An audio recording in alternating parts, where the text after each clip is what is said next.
Welcome back जी rising Pakistan में खुशामदीद। अब हम बढ़ेंगे सोशल मीडिया के बाद आपका जो फेवरेट सेगमेंट है जिसका हमें बहुत ज़्यादा फीडबैक आ रहा होता है वो है जी बुक रिव्यू का सेगमेंट। शाहरुख नदीम हमारे लिए कुछ किताबों की रिव्यूज़ लेकर आते हैं और हमें एक खुलासा बताते हैं कि ये किताब आपको क्यों पढ़नी चाहिए, वो हमें रिकमेंड करते हैं। आज देखते हैं जी कौन सी किताबें हमें वो रिकमेंड करेंगे।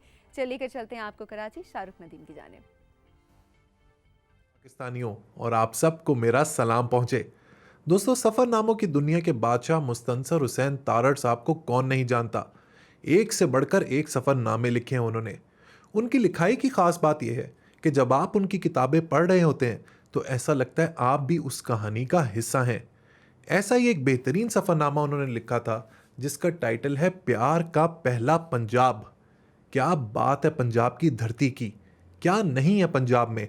सकाफत, अदब, शायरी, तारीख, लोक दास्तानें, किस्से और कहानियां।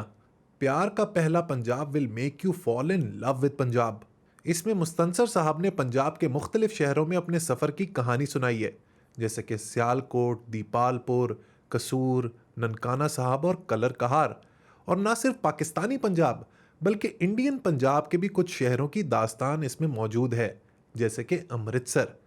एक और ख़ास बात इस किताब की यह है कि ये हमें हमारे रिलीजियस यानी कि मजहबी और सकाफती विरसे से रोशनास करवाती है। तो चाहे वो मुकद्दस मकामात मुसलमानों के हों, हिंदुओं के हों या सिखों के हों, पंजाब की बात हो और वारिस शाह और बाबा बुल्ले शाह की बात ना हो, ये कैसे हो सकता है। बहुत ही बेहतरीन अंदाज से मुस्तंसर साहब ने पंजाबी पोइट्री का भी जिक्र किया है इस किताब में। मेरे हिसाब से सबसे जानदार बात इस किताब की यह है कि इसमें तारड़ साहब ने पंजाबी ज़बान के डिक्लाइन यानी तनज़्ज़ुली के बारे में बात की है। वो लिखते हैं कि कहीं ना कहीं हम पंजाबी ज़बान से दूर हो रहे हैं। और याद रखें, ज़बान एक ऐसी चीज़ है जो हमें हमारी जड़ों से जोड़ कर रखती है। प्यार का पहला पंजाब पढ़कर आपको एक बार फिर पंजाब से प्यार हो जाएगा। और आखिर में पंजाबी ज़बान को ट्रिब्यूट देने के लिए मैं बाबा बुल्ले शाह का एक शेर ज़रूर अर्ज़ करना चाहूँगा। असी नाजुक दिल दे लोग हाँ, साडा दिल ना यार दुखाया कर। ना झूठे वादे किता कर, ना झूठियां कसमां खाया कर। तैनू किन्नी वारी मैं आख्या है, मैनू वल वल ना आजमाया कर। तेरी याद दे विच मैं मर जासां, मैनू ऐना याद ना आया कर। दूसरी किताब जो मेरे पास है, it's a path breaking book by Adam Grant, जिसका टाइटल है think again. It is one of the best books I have ever read in my life. कुछ किताबें होती हैं ना दोस्तों जो आपको झंझोड़ के रख देती हैं। थिंक अगेन ऐसी ये किताब है। थिंक अगेन में एडम ग्रांट लिखता है कि हम लोग अक्सर औकात अपनी सोच के दायरे में कैद होकर रह जाते हैं, जिसकी वजह से वक्त के साथ हमारे सोचने समझने की सलाहियत कमज़ोर होती चली जाती है। हम लोग गुमान ये करते हैं कि हमें सब पता है, लेकिन दरअसल ऐसा होता नहीं है। अब करें तो क्या करें।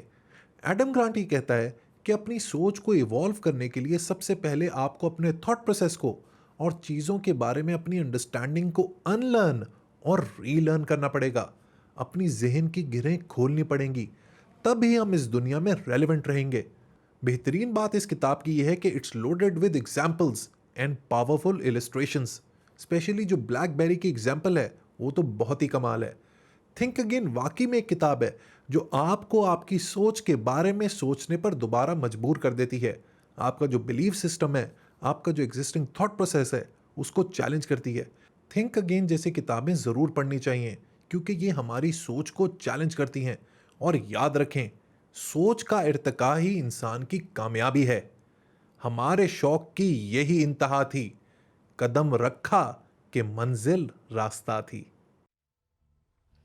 बहुत शुक्रिया शाहरुख, इतने ज़बरदस्त तरीके से आपने दोबारा से हमें बुक्स की रिव्यू दिया। बात हो रही थी मुस्तंसर हुसैन तारड़ साहब की और पीटीवी पे हम बैठे हैं और मुस्तंसर हुसैन तारड़ साहब का जिक्र ना हो, ऐसा हो नहीं सकता।